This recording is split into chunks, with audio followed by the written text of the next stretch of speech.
Non. Si on y va, tu vois, on s'en fout, on s'éclate, on pense pas à noter, puis on est assez pour noter après, quoi.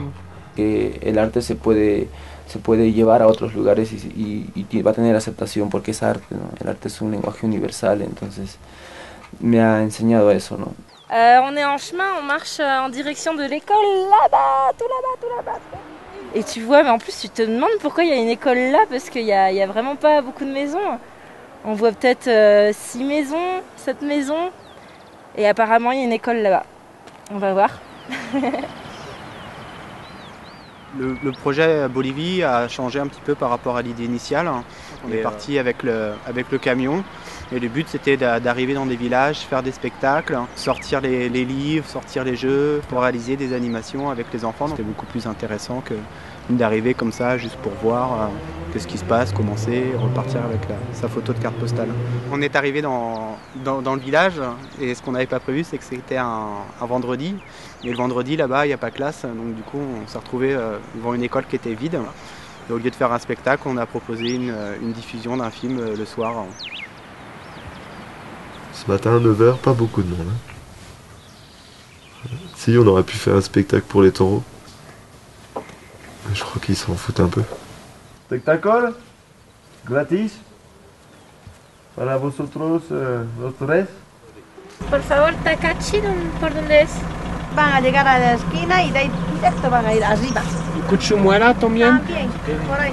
¿Es pueblito, chiquito pueblito? Sí, igual que estos más chiquititos.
C'était super quoi, avec super combi.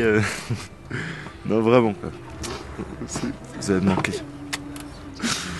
Pas toi mais les autres surtout. Ouais. En arrivant ici sur Ayacucho, on a fait un premier devis anticipé dans une carpinteria, une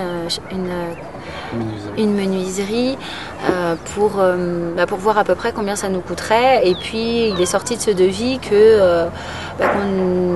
qu'on aurait seulement besoin de quelque chose comme 1000-1500 €. Et on avait nous prévu un budget total de 4800 €.